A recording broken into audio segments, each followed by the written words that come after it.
Hey, what is going on YouTube? Welcome back to the channel. I have a very important and rather serious video for you all today. So I'm super happy you're here because what I have to say is, like I said, it's honestly very important and it's very serious. I'm going to be talking about this whole Poshmark debacle that's been unraveling itself over the last week or so, and honestly this isn't going to be entirely about Poshmark. I'm obviously going to speak to it as well. I've been a Poshmark reseller for almost 5 years, and that's where I generate pretty much my full-time income in order to live is through the Poshmark app primarily. But what I have to say, I mean, obviously I'm going to touch on the Poshmark stuff, but what I have to say is really going to apply to the entire industry in general. The reselling industry. It doesn't matter if you sell on Poshmark or not, or eBay or not, or Meacari or locally, or I don't know, take your pick. It doesn't matter. Or honestly, even if you're just a business owner in general, and maybe this isn't your industry or you're an entrepreneur, this is probably going to apply to you as well. I think the issue is a lot deeper than just, you know, what it seems on the surface, the new Poshmark update and algorithm and all that stuff. The issue at hand is really bone deep, kinda, and it's I don't know if it's good or bad. I'm going to share my thoughts on all of this. I think I'm just going to get right into it. I'm going to save the the self-promotion speech I always do at the beginning of my videos.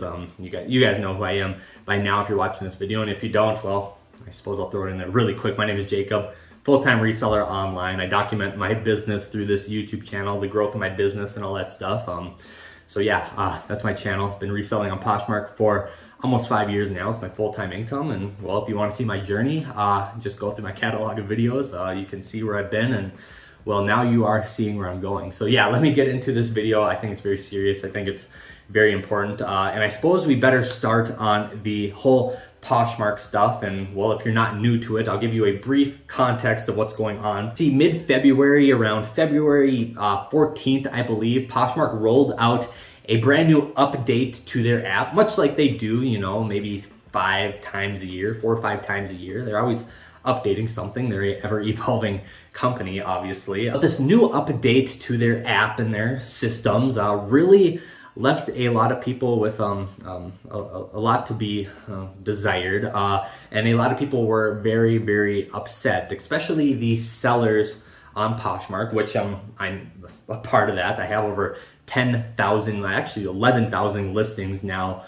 on the Poshmark app. So I'm a big part of that community, the sellers of Poshmark. And a lot of the sellers of Poshmark were very upset and angry and not happy, because what happened is Poshmark actually rolled out a new algorithm, so to speak, and that's what everybody's been using the term algorithm, to their app about how buyers find certain items on the Poshmark app. See, the outrage came because a lot of sellers started seeing their sales decline, and I'm going to speak about my sales and stuff in a minute. I'm just going to finish up the context about what's going on. The root of this issue comes with how, well, like I explained, buyers find items on Poshmark. See, for a long time, and I think since its inception, Poshmark has always been a community-based platform. They really took a lot of plays from the playbooks of like the big social media companies, Instagram and Facebook. And see, Poshmark, you can like items and you can share items and you can follow people, and it's really set up like a social media company. And I think the ethos of Poshmark has always been, it's almost a social media reselling buying platform, and it's just a total seamless kind of social media experience. At least that's I think their intentions of the company. And from the beginning, Poshmark always encouraged people to go out and share items because, well, they wanted to make it a community experience. So every time you would go out and share an item, that item would pop up at the top of its so-called search results. So let's say you share a pair of denim jeans. When somebody searches denim jeans, that item will appear at the top of the search results for denim jeans until another pair of denim jeans gets shared, and then it'll kind of bump it out of its place, and so on and so on and so on. That's how Poshmark really promoted itself as a community app. They wanted people to go out and share items, and that's what us sellers have been doing for ever. It seems like we've been going out and sharing items and being active, and abiding to the Poshmark standard of it's a social media buying experience, which has honestly been great, and I think a lot of people would agree with me. But now in this new update, people have started to see their sales decline because the new search results don't categorize by just shared items. They actually categorize now by what is called relevance. And a lot of people have been scratching their heads, sellers especially, about, well, what does relevance mean now? I mean, if I go out and share items and they don't appear on the top, how do items get to the top of search results now? And well, it's so-called relevance is what gets them there, and people have been doing tests to figure out what makes an item relevant. Is it the number of times it's been shared, or is it the number of likes, or is it how many followers you have, or is it something search engine optimization related, SEO related? Is it keywords? Is it titles? Is it phrases? Is it all this stuff? And I don't have the answer for you guys. People have done deep dives, and there's videos on it of people doing experiments. Some people have come to the conclusion that shorter titles get items to the top, and it's a little bit of sharing, and it's a little bit of SEO and stuff like that. And I'm not going to dive into the weeds on that because that is not the purpose of today's video. It's deeper than that, like I explained to you before. And so this is what caused a bunch of outrage from the sellers on the Poshmark app. It seemed as people's sales were really declining because of this new algorithm, so-called, that Poshmark rolled out, and people were left wondering, how do I get more sales if I don't know how to kind of adhere to this new standard of relevance that Poshmark wants people to abide by now? And so as this cycle goes, you know, people complained and people made videos and people left negative feedback on the Poshmark app and all this stuff, and people emailed Poshmark, all that, you know,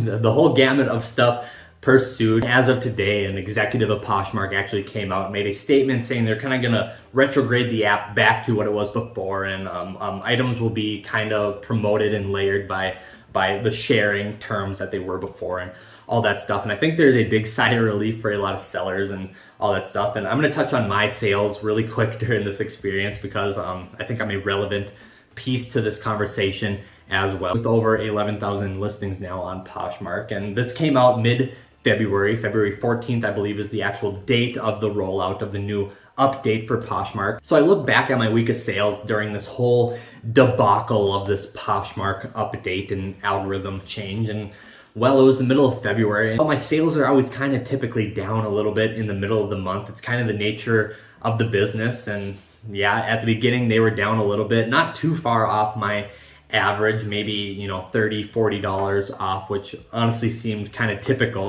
Actually, a few days into this new Poshmark update, I had two of the biggest days of the month of February so far during this whole debacle as well. A couple days over $500. So I mean, I don't know. It seemed kind of normal for my business. It was up and down. I think I'm going to attribute it to any one thing. I'm obviously not naive, and I'm not going to downplay the fact that this new algorithm probably affected my sales because, well, I'm sure it did. But I'm also not going to write it off as the truth because, well, this is business. I don't base my results off of a week, you know. Business is up and down, and I like long-term results. It's the same reason as, you know, if you are a LLC or you're self-employed like I am, a mortgage lender wants 2 years of tax returns or 1099s from you because they know that business is up and down, and they know that some months are better than the others. So they like to look at a full history of your income as opposed to a W-2 employee where their income is steady and the bank can trust that they know that they're going to make the same amount every month. You know, it's just, that's just the world we live in, and that's the ball game we play. It's always up and down, so I'm not going to take anything for fact. I'm going to take it as it comes, kind of. So that's the tea, if you were unaware. That's what was going on with Poshmark during this last week. That's all the buzz you've probably been hearing about, or maybe you haven't heard about. I don't know, I broke the news to you or something, and that's my experience during this whole so-called debacle. That is not really the issue at hand. Like I said, it's a lot deeper than that. And I want to preface this by saying, hey, I get it. I'm a part of this community as well. I'm a full-time reseller on Poshmark, and I primarily rely on Poshmark for my income. Honestly, my intentions are not to come off as, well, I don't think they're going to come off mean, but I really do not want to come off mean or insensitive about this at all, because I get it. If your Poshmark sales really took a decline during this update, then hey, I'm there with you. I feel you. I mean, I wish you the best. I wish everybody out there selling on Poshmark has as much success as they can provide themselves. I mean, that is my hope for everybody. But like I said, the issue is deep, and I don't think it's very healthy. And I don't know. See, the issue is that during this whole, I'm going to keep on calling it the Poshmark debacle. During this Poshmark debacle, there was so much panic. And like I said, I don't want to be insensitive. If you were panicking, I get it, and it's every right to panic. But at the end of the day, we have to understand that Poshmark is a business, and we are just business owners using Poshmark as a way to, produce for our business. And I know sometimes we all like to think, these platforms would be nothing without their sellers, like you and I. And, to a degree they wouldn't be, but they would also be nothing without their buyers. And from my understanding, this entire rollout was to improve the buyer experience, which is in equal part to the selling experience. And you can't fault Poshmark for doing stuff like this. They are their own business. They are their own corporation. They have shareholders. They have to keep on improving their business as well. And when they take big steps like this, the ripples affect people like us, the sellers on their platform. And as the people on the ground who get hit by these ripples, we really have to understand that these are big businesses. They are making moves for themselves, and what we have once had, we cannot take for granted, because that is not how it's always going to be. See, I always tell myself I have to adapt and conquer, and I think that's very true for any business owners. I don't know if it's the nature of the industry or if it's just kind of how people maybe on the internet portray it and stuff, but it's almost like, people think, hey, I can jump on eBay and I can go to the thrift store, buy something, and I put it on eBay or Poshmark and sell it, and all the glitters will be gold, but the glitters are not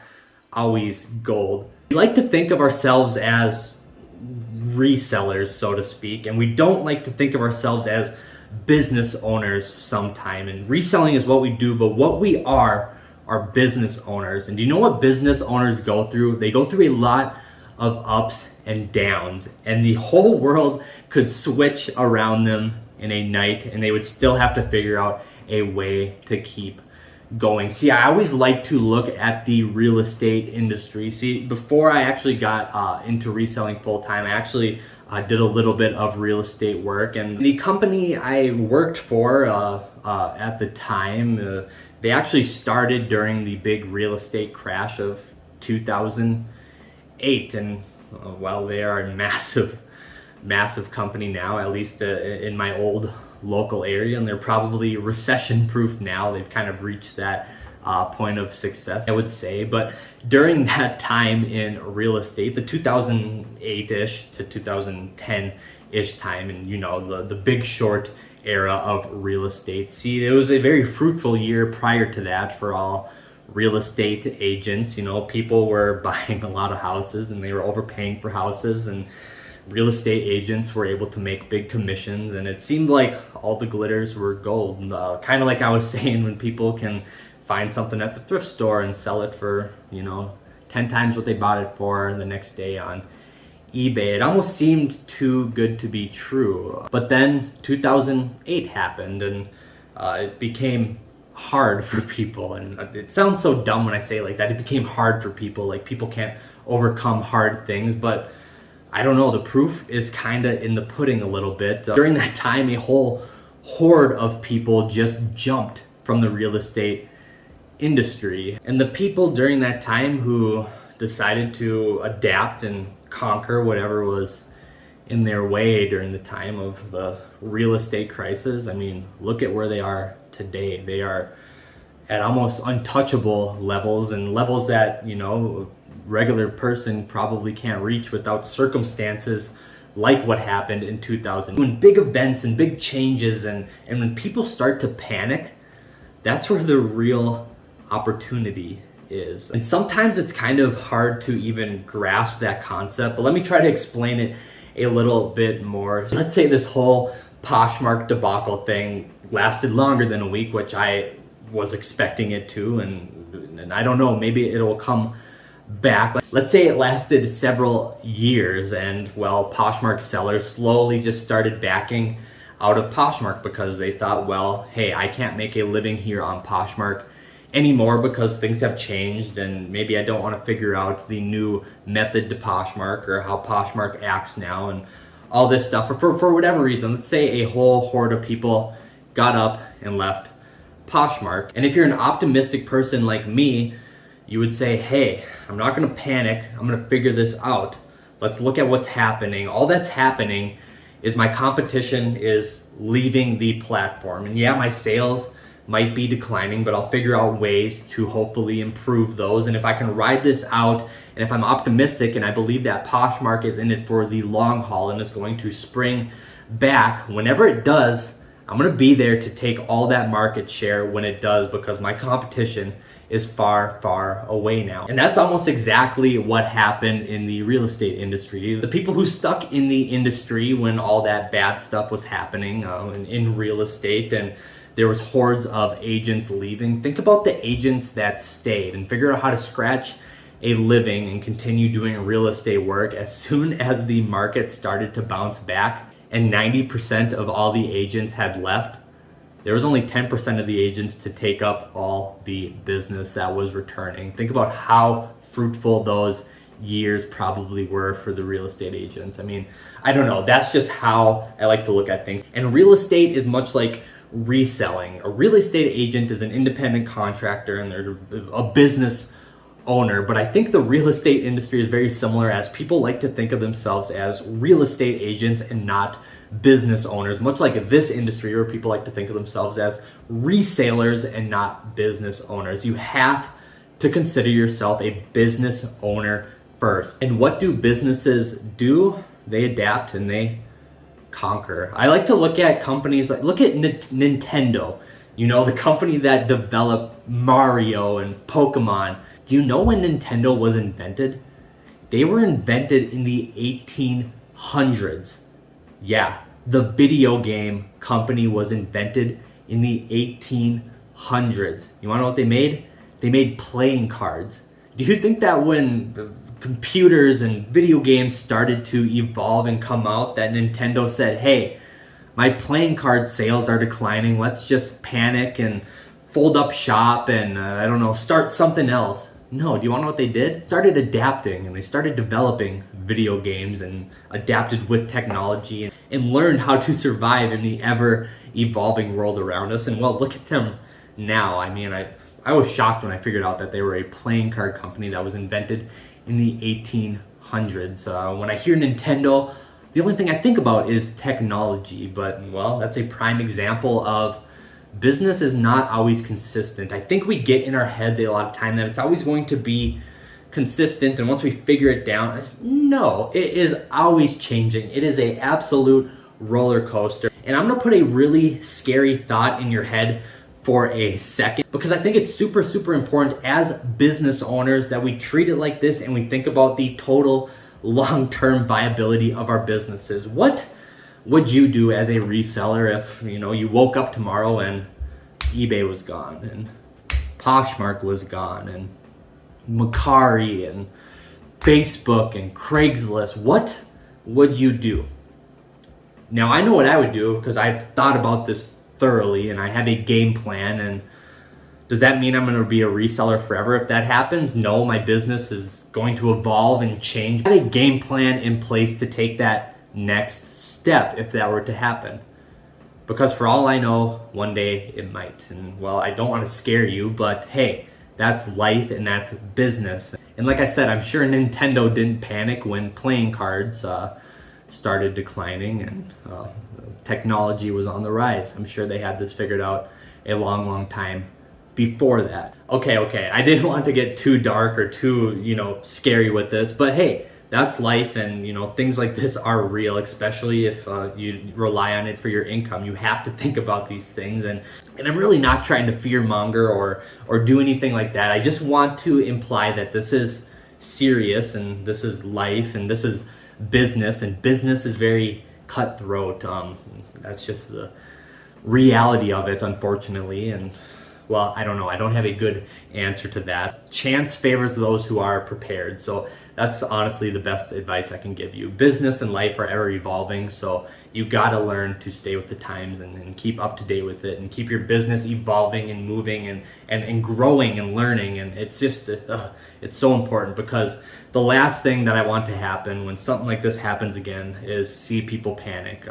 I think we can all agree that if tons of people are panicking, it's not good for anybody. It would be very, very good if we all learn to kind of ride with these ripples and figure out ways to adapt and all this stuff, because nobody likes to feel panicked. But like I'm going to reiterate, sometimes when there's a lot of panic, there's a lot of opportunity, because generally the more scary a situation is and the more scared people are to go further and further with it, you know, your competition is going to decline, and there's going to be, well, more opportunities. So take that for what it is. Like I said, I don't have the answers to all this stuff. You know, you can kind of bring a horse to water, but you can't make it drink. So, you know, I'm just trying to get you guys to think a little bit and kind of think long term and all that stuff, because hey, that's what we got to do as business owners. But at the end of the day, I hope everything is going well for you. That is honestly my intentions at the end of the day. I want everybody to have thriving businesses, and I'll do my best to help you guys along the way with my business, so you learn from